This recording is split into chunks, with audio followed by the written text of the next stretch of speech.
Welcome to the Actor's Choice, where the actors and actresses have a chance to talk about themselves and their careers.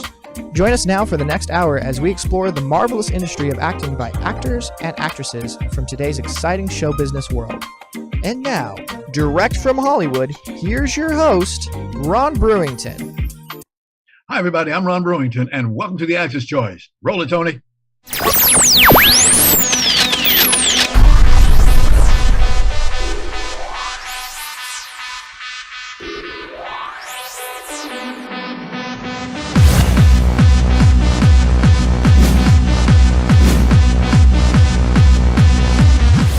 Germany on the red carpet at the Saban Theater in Beverly Hills. Vanessa Williams. Thank you. How are you doing? Gorgeous and green. Thank you. I am so proud of you. You are getting a trailblazer.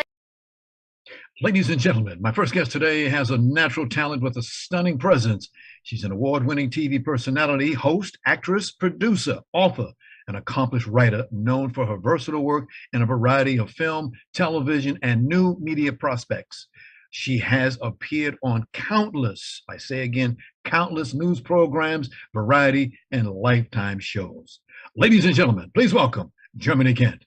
Hi, Germany. Good morning to you. Hi, Ron. How's it going? Fine. Greetings and welcome to the Actor's Choice. Thank you. Thank you so much for having me. I'm so excited to be a part of this. This is such an amazing time in our culture and also in our society. So many different things going on. This is an awesome time to be a part of everything that's happening. And as an artist, I'm just happy to be here to be able to share some stories with you today.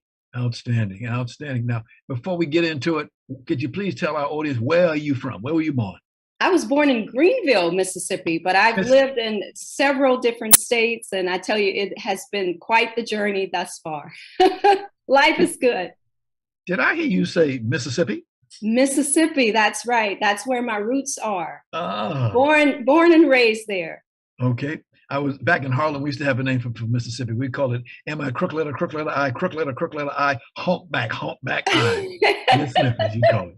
Thank you. I heard it. Ooh. Okay, I'll take that. Okay. First question, ladies and madam. When you got growing up in Greenville, Mississippi, when did you first decide that you wanted to be in this business? In this business, you know, I'm a pageant girl, and so did you go dark on us? I think so. I'm going to move around. How about that? So is that better or worse? Worse. Worse. No, hold it right there. It's a lot of okay, let me know if it goes out dark. Then I may have to start walking with the computer. You know how we do with the selfies? Okay. It could keep me in the light. How about that? Okay, we'll take that's fine. All right, that's fine. You know, I'm a pageant girl. And so one of my great experiences that I had was being on the Apollo Theater, where I got a chance to be in an international pageant. It was the Hal Jackson's Talented Teens pageant. I don't know if you remember the music executive Hal Jackson. Yes. And so Jada Pinkett Smith is actually an alumni of that pageant. And so I got a chance to be in that pageant. And back in high school, I won Miss Personality out of girls from 68 different countries. And so that was quite a life-changing experience. In fact, I was kissed by one of the Boys to Men, Ron, at that at that show. They were giving out the awards, kind of like how I would say at a show now where it would be Drake or Jay-Z or Diddy or somebody like Boys in the Hood, Boys to Men. They were the main act at that time. So that was pretty exciting. And it actually catapulted me to notoriety in my community and also in the region. And so from there, I started doing a lot of public speaking events and people just noticed, you know, you have a knack for talking, you know, meeting different people. I had this personality and God just blessed me with a lot of different opportunities where I was able to kind of move forward with different theater work and acting in different things. And it just kind of became a cesspool, if you will, of different projects that is like, I look back and I said, wow, that's a lot of stuff that I got a chance to take part in. And so that made me who I am now. Like there is no way without that pageant background, I would be where I am today. Okay. Tell us about your education and or training that you received over the years. Over the years, well, USC, fight on. Did I Mississippi hear somebody State, say Cal-State, UFC? USC, fight on. No. And then University of Alabama, Roll Tide. And I also started out at a community college. And I want to say this because this is so important, I feel like, for young people to be able to start out at a community college and kind of get a knack for what it is that they're good at. It gives you a chance to kind of play around. So I started out in public relations and journalism, and it was a professor there that actually believed in me. She saw my skills and she said, I think that you would make a great journalist. I think that you would be so good at a four-year school. And she actually helped me to move along. And that's how I got to Mississippi State. And then from there, I got a chance to be a campus reporter. And I became the first Black woman on the student association there elected. And that 20 years ago, and, I'm telling my age, but 20 years ago, that was kind of a big deal. And we just, right now in 2022, won't leave this campus. Won't leave. Look, we just got to our first African-American woman winning the Emmy, for in a leading role. And so history is still being made every single day. But for African-Americans, it is essential that we break those barriers and, break through those glass ceilings so that other people can know, hey, it's possible. And from there, I got a chance to move on to other things because people took note. And it was just like a whole lot of different opportunities that came from being in government. Yes. And again, you're dealing with the public affairs. And that really allowed me to do more community service events, working with the Kiwanis Club, working with Alpha Kappa Alpha. All the different community service work really helped me to be able to be in this business as a person who knows how to deal with the public. And that is so crucial, I would say, to the audience. If you are looking to be somebody in the limelight, you need to learn what it's like to work behind the scenes with people who are not actors. That is so key to your profession because you have to deal with managers, with agents, with publicists, with attorneys. You have to deal with elected officials. And these people are very professional. They don't have time for the plastic stuff sometimes that comes with artists. And so you have to learn how to hone your craft, but also learn how to work with other people. So that's a tip for everybody that's listening in. Make sure that you make some kind of way in your profession to deal with other people who are not in the industry because it will help to catapult your career ahead. So was it first for you? What did you enter the business? Was it as a TV anchor or a TV film acting? Producer. Producer, okay. Producer. And I love working behind the scenes. I'm actually much better behind the scenes than I am in front of the camera because it gives me that director's hat run. I like to be able to see all the moving parts. That's exciting to me. I really get high off that, if you will, because it gives you a chance to actually be able to critique and mentor other people as well, because you're watching everything as it's happening. And it's so exciting to be behind the scenes because when you're in front of the camera, there's more of a stage presence. It's that pageant girl, again, the anchor, that you don't necessarily get to see all what's going on. And then another thing that producing does, it actually gives you an appreciation for what other people do, because it's not just the host, it's not just the anchor, it's not just the reporter who makes things happen. There are so many lighting, there are the script writers, like the showrunners. There are so many people behind the scenes that have a stake in the success of that program. And so I think that, right now I just want to give a hats off to all of the people that work behind the scenes, because that's one of the things I have really, as a producer, I have come to learn that it really takes a village. You've heard that saying before, it takes a village when you're raising kids, but when you're in production environments, it takes a village as well. Everybody working together, it makes a difference. So producing, that's how I started. The year was 2012. You did a Take 6-1, a music video. That was the first time you got an IMDb self-credit.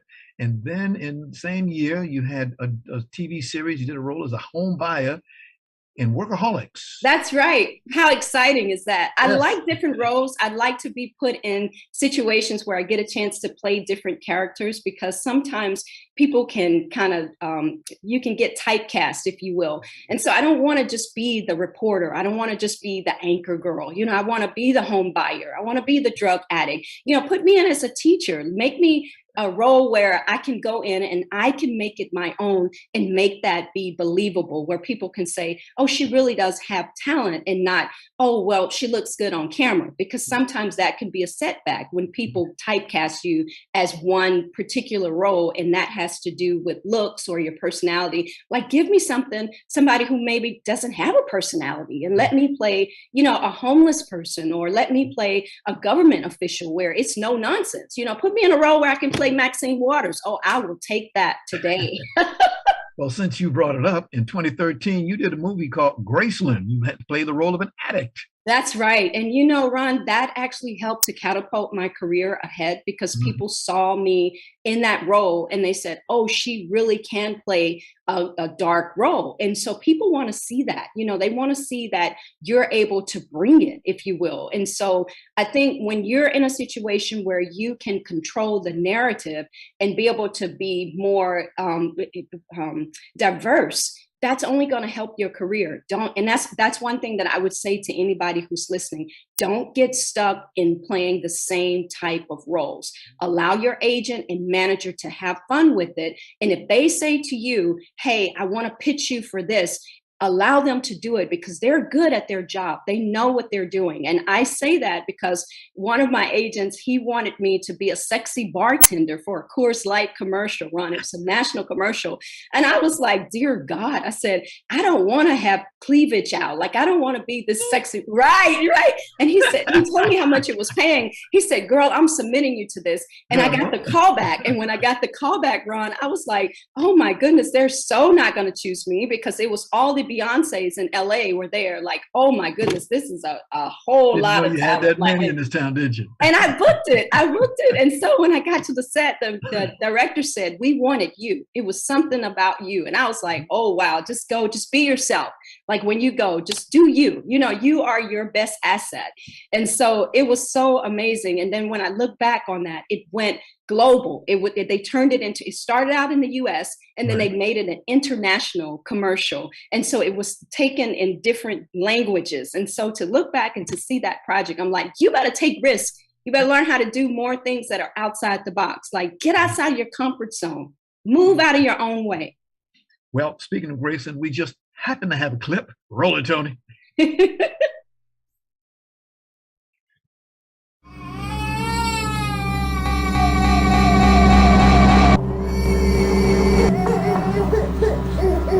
Yo, get up. You wanna watch him?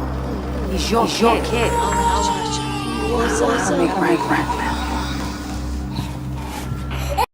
Oh, wow. Interesting. Who was that person, right? Yeah, who was that person? Who was that person, Ron? Oh, my goodness. Thank you for sharing that. It's that's why we do what we do, right? Yes, that's why. Exactly. Yeah. Now, you get off into a lot of different things, one of which is you do a thing called You Art What You Tweet. That's right. That's my book. And Romeo Malco, he actually sent my book to the White House during the Trump era. And it was a etiquette kind of lesson that he was trying to teach to the then president about how to talk to people on social media. And from there, I cannot tell you the amount of interviews that I got, radio, podcasts, and print work, just because of that particular book. People wanting me to speak on social media etiquette and social media ethics and what that means for our society, how people should be nice. Like, you are what you tweet, you are what you post, you are what you share.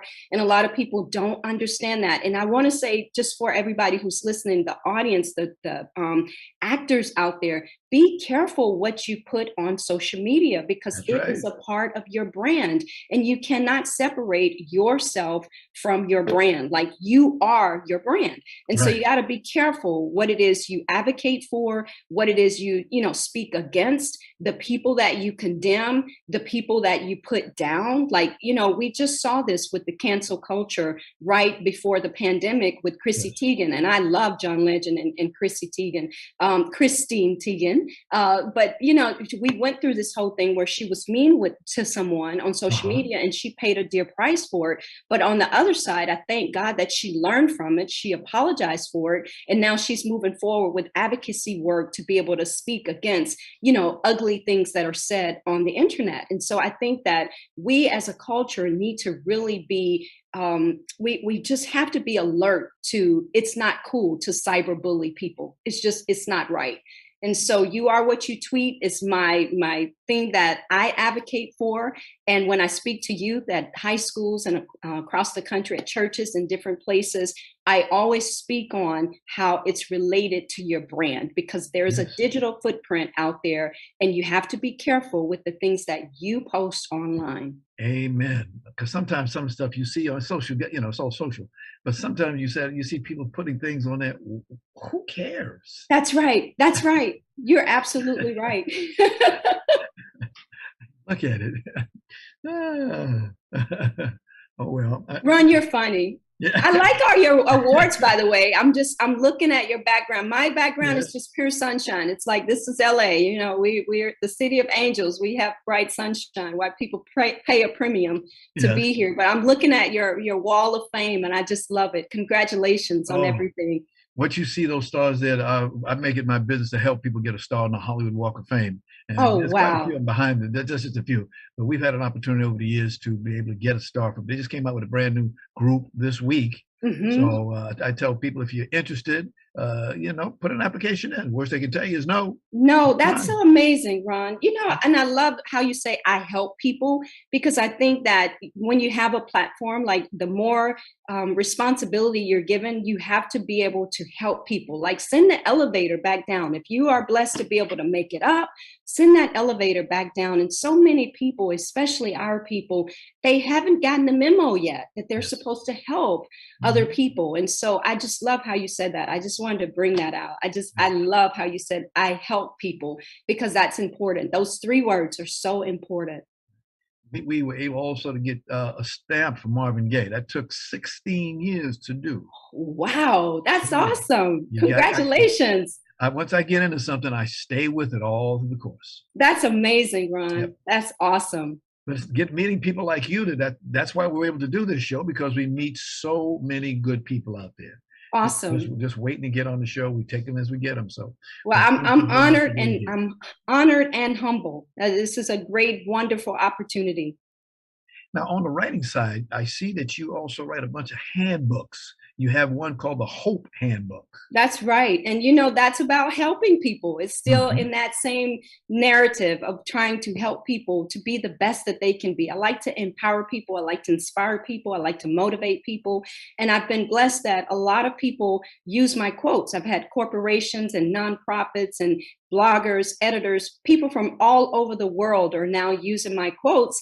And sometimes I'll look on the internet and I'll see like a quote and it says Germany can. And I said, that's me. And I remember telling my dad one day, I said, Dad, that's me. I said, that's the one. It says your Monday morning thoughts set the tone for your whole week. And it's just like, oh, Germany can't, that's me. And so it's still energizing, like to see that, because I remember the stages where I've written different things over the years. And then to be able to help other people, to give them some type of inspiration to keep going. Like that's what it's about. Like at the end of the day, just making it my business to be able to empower somebody along the way. I help people. Those 3 words again. You help people, I help people.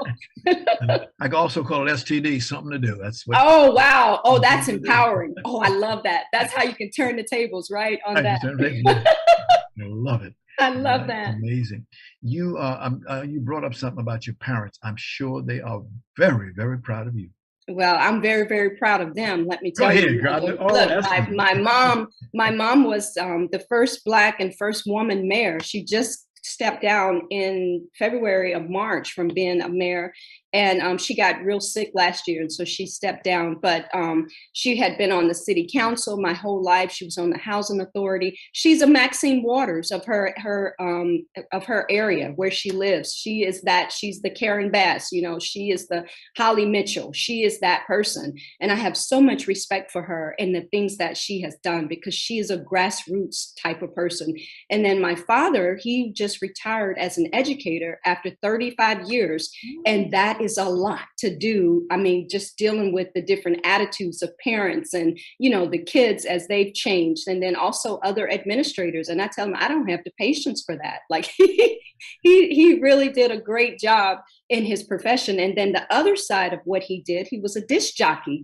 And so, Ron, I got a chance to go to the studio with him when I was a little girl, and I would hear him do some of the same things that you, with your voice, and I mean, just your great sound. He did that same thing. He had, with next up, we have this, and he would let me say stuff every now and then. And when I would go out to the mall and different places, people would say, I heard you on the radio. And so I realized then that there's an audience on the other side of this, that you don't know who's tuning in, but people are actually listening to the things that you're saying. And so that kind of gave me an urge, if you will, to want to go into broadcasting. I said, oh, wow, this is great. I like this studio stuff. And then people hear you, what you're saying. So he did me a great service by being able to introduce me to the broadcasting side. But I've just learned so much from them collectively, from the politics, from the education and the broadcasting. And I'm just so thankful for my parents. I'm so thankful.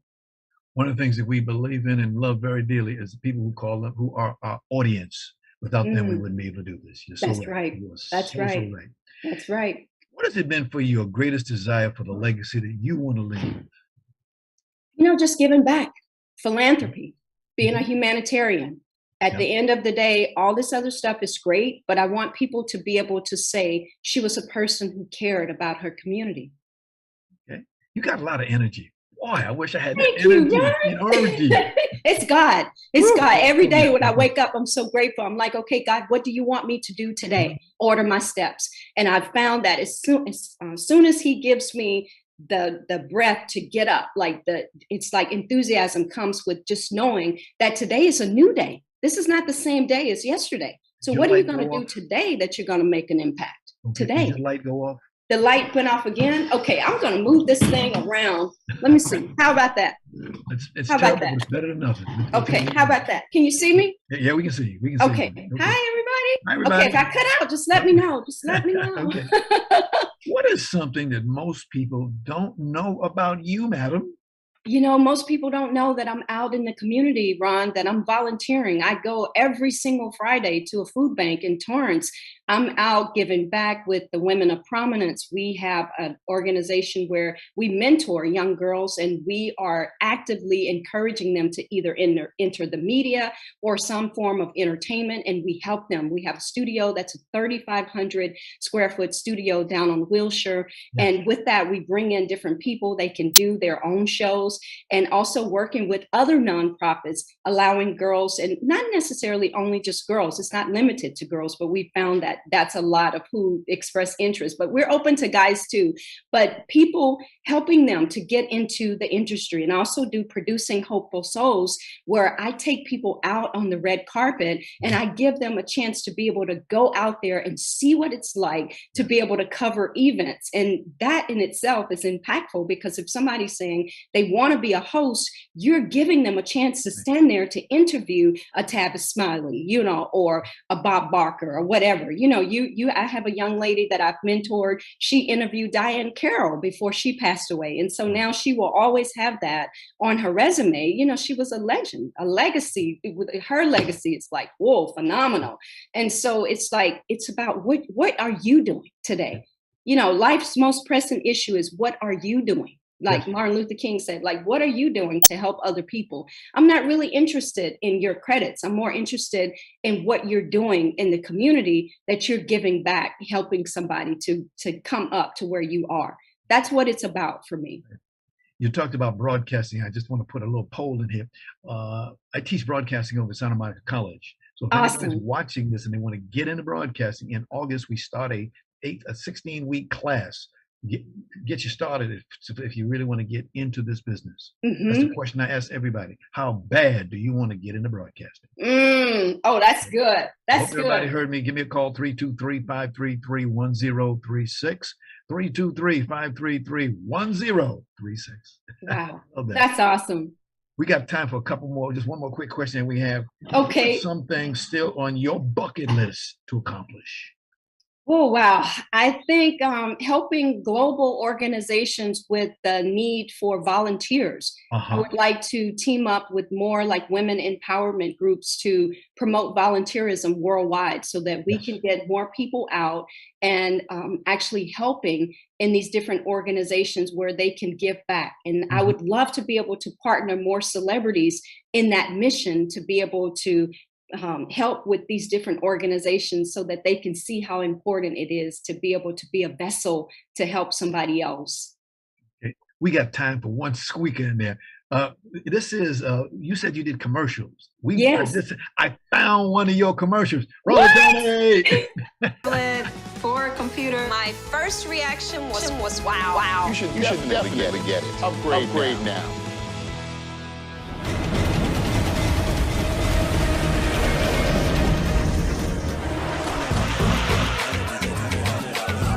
Siempre te traemos lo refrescante de los Rockies.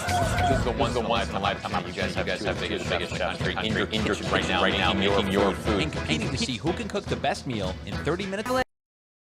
Yay! Yay! Commercials. Run, there's that Coors Light commercial I was telling you about earlier. Yes.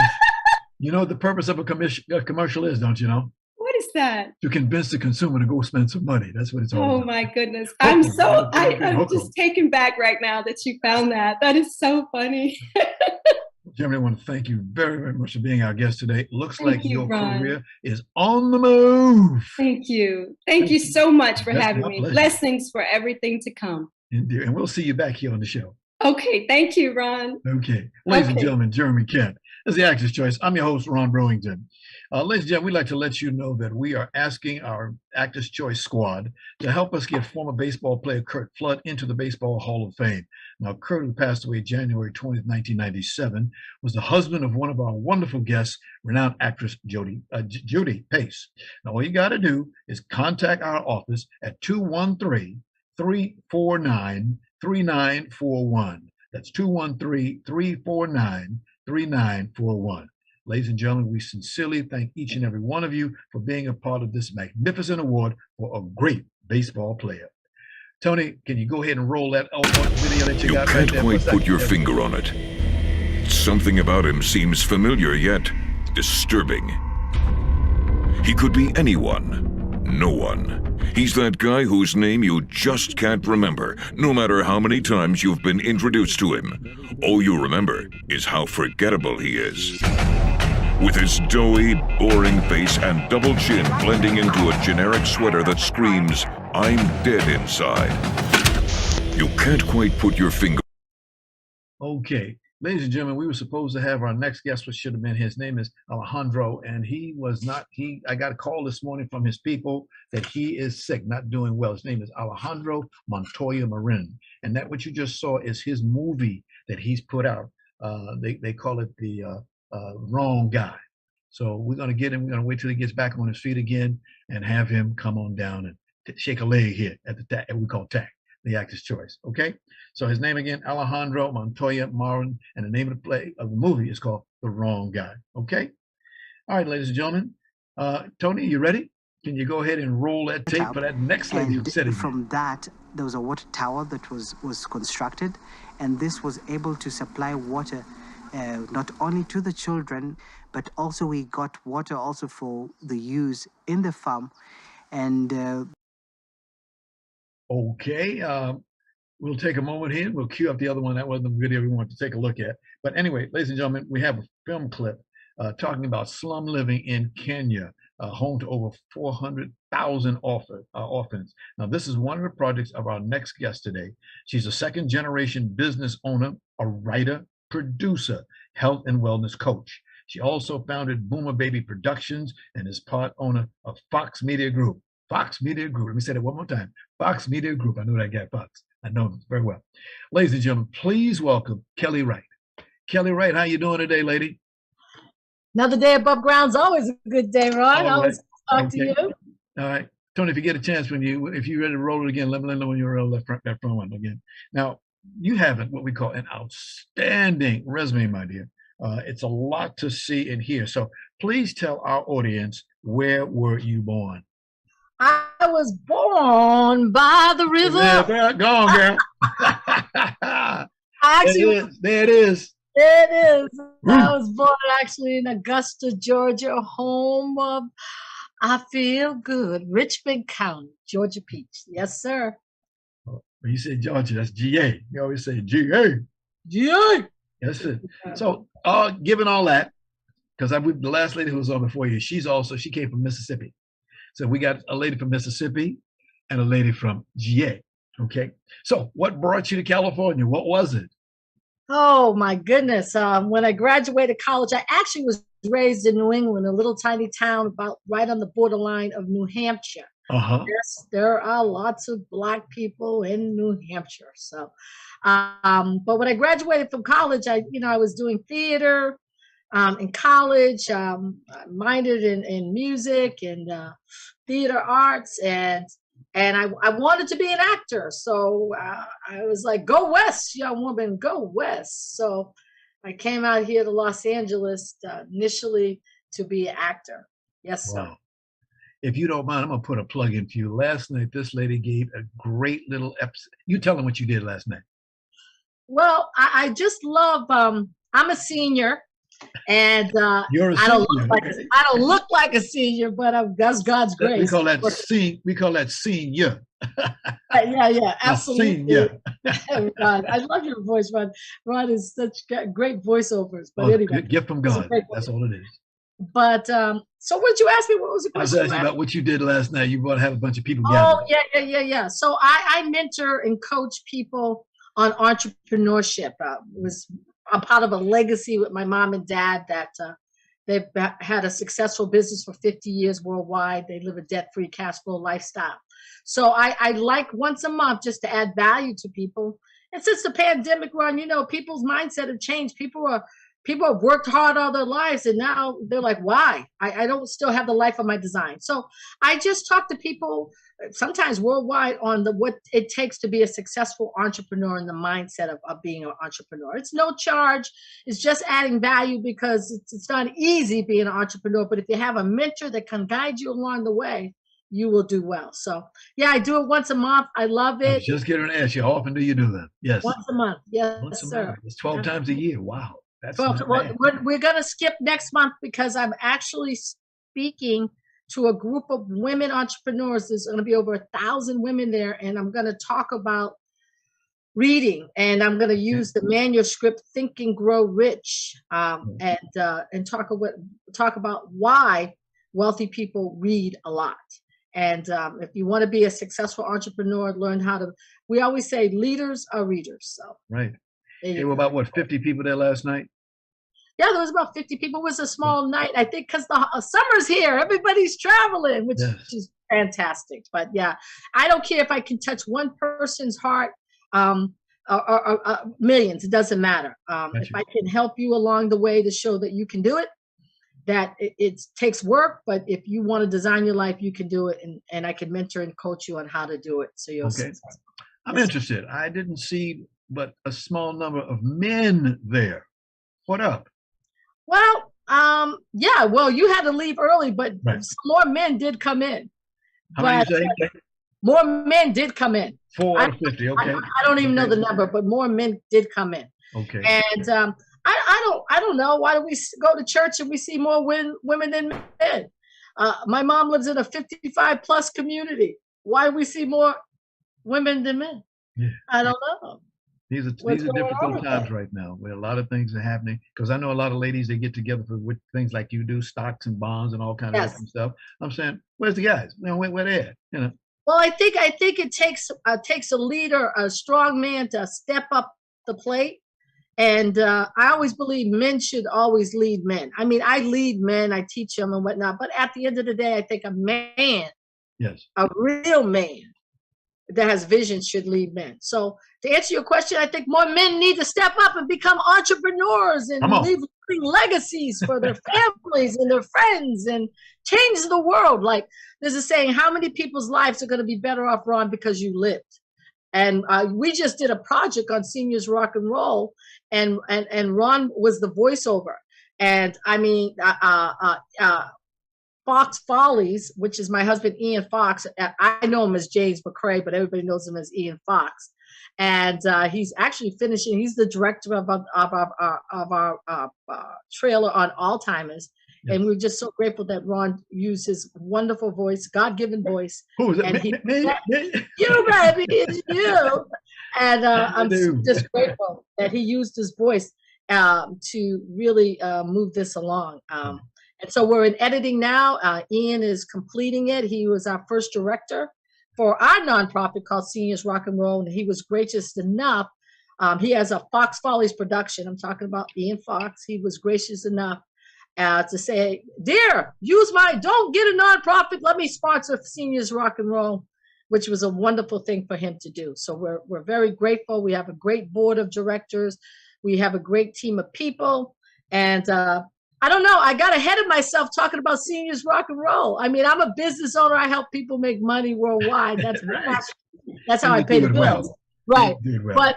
But my other passion back to acting is helping seniors that have kind of been put out the pasture, and they have great ideas. I mean, like, I love your podcast, right? I love it. You ponied up. You said, I can, and you did. And your audience is just exploding. And so I had this idea, Ron, about a nonprofit. That's how Ron and I connected through Ian, called Seniors Rock and Roll. And it's a nonprofit, and where seniors are helping seniors, and we want to do things in the art. We want to do theater. We want to do streaming. We want to only use like directors, voiceover people that got some wisdom and time on them side, camera people. We're looking for editors. We're looking for showrunners. We're looking for people that want to build stages. We're looking for people who are just sick and tired of being sitting at home and want to get engaged with our nonprofit. We're looking for people who love plants and gardens, because we want to really reach out to the young people and teach them how to garden. We're looking for a property right now where somebody wants to donate to Seniors Rock and Roll, where we can take these inner city kids, man, and help them to farm. And then we can also bring them into the studios and help them to create content for their generation. So it's really exciting being a senior, number one. Ron, don't look like a senior, sorry. You don't either. But, we're not retiring. We're respiring, man. We're like, we're just like getting started. I'm like, there's no age limit to have your best life. So, Seniors Rock and Roll is my passion. Mentorship and helping people create assets is another passion of mine. But my real passion is helping people become their best self. And making a lot of money so we can help these causes and donate. Why is it only the wealthy people who can donate to causes, Ron? Why can't we have that opportunity? Tax break. Well, yeah, we all need tax breaks. We're in America, man. I still think I travel worldwide, it's still the greatest country in the world. But, it is for tax breaks. But still, they still get blessed on those tax breaks. Wow. It's still a principle. Give, not with the mindset to give, but it's a principle. So principles never fail. So anyway, so I'm excited about life. I love living. I'm excited about Toadstool, about Alzheimer's coming out. How's the process of that coming? It's good. It's in Ian Fox. He's the director. And so now they're going into editing. We were going to do a trailer on it, but we decided to do we were going to do a reading. Remember, Ron, we were going to do a reading. Right. On Zoom, and we cannot wait to get back live because we're going to be putting out content a lot with the Seniors Rock and Roll. So, guys, go to Seniors Rock and Roll or call me at 213. Yeah, 213. Yes.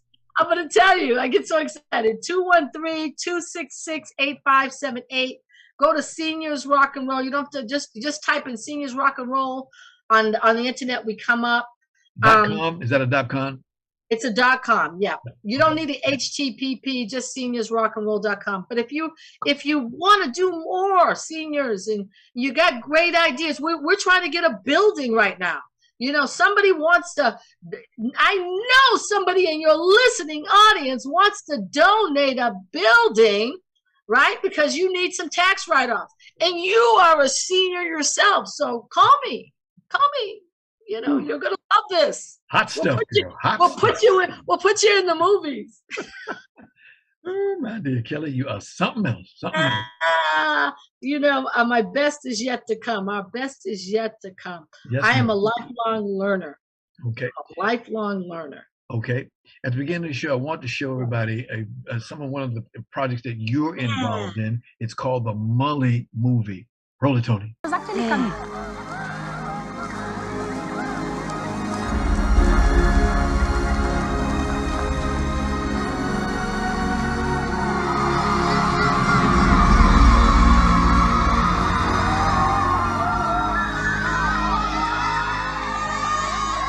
When I finally got to understand why he was doing it, I regained trust in my dad. And from then, I started supporting him. And after that, Now that gentleman you see right there, that is Charles Muller? Yes. Now tell folks, where is this at that we just saw? This is in Kenya. If you go to YouTube, you can go and it's just a great story. Mully's, Mully. Yeah. And he, at the age of 4 or 5, his parents abandoned him in the bush of Kenya. He raised himself in the cities of Kenya and Nairobi, very, very poor. But God blessed him with a great mind, and he became a multimillionaire. Had a bunch of kids, a lovely wife. There you go, right there. There he and, is. Thank you, Tony. And they were living large, and and God came to him in a dream and told him, "Sell all you have and go get the kids." Wow. The strongest men watch these movies, and they always call me back. And it doesn't even matter religion, what the Muslims, whatever. They all call me back, and they say they cried. Nice. So, I'm like encouraging people. Listen. Make as much money as you can so we can help these organizations worldwide, the United States. We need help right here in the city of Compton, man. So, but we can do it because we need to get the disposable income so we can help people.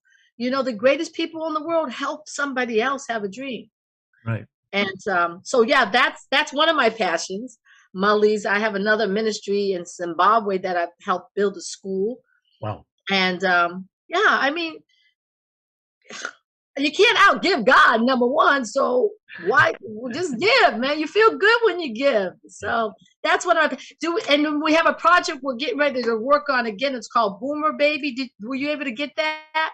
It's a sitcom about baby boomers, us seniors who rock and roll and control the world. So we're getting ready to do some more content with that. And we really are looking for some great people that are seniors in the industry that want to come back. We have a great composer. God, my mind just, Eric. What's Eric's last name? You might know him. He's just a great composer. He did the music for. That wouldn't be Butler, would it be? Yeah, Eric Butler. But of course. Yes. Nice guy. And we did the move. He did the music for us senior. It's got Baby Boomer, Boom Boom. We talk about sex. We talk about that seniors going back and smoking weed for us, right? We talk about the little blue pill. We talk about that the kids move back, the grandkids move back, and everybody's back at home because nobody's got money. Yeah. We talk about like real stuff, Alzheimer's, we just real stuff because we are funny. Senior people are funny. But I wish you had a clip of that. We're excited about it. And the music is Eric did just a great job with that as well. You have a business that caught my eye. You do catering for the celebrities. Tell us about that. Well, that's been years ago. Kelly's Catering, I started with $100. I love to cook. So I knew a lot of secretaries in the industry. And I said, I'm going to bring free food for lunch. And I made this French dish with a cream sauce.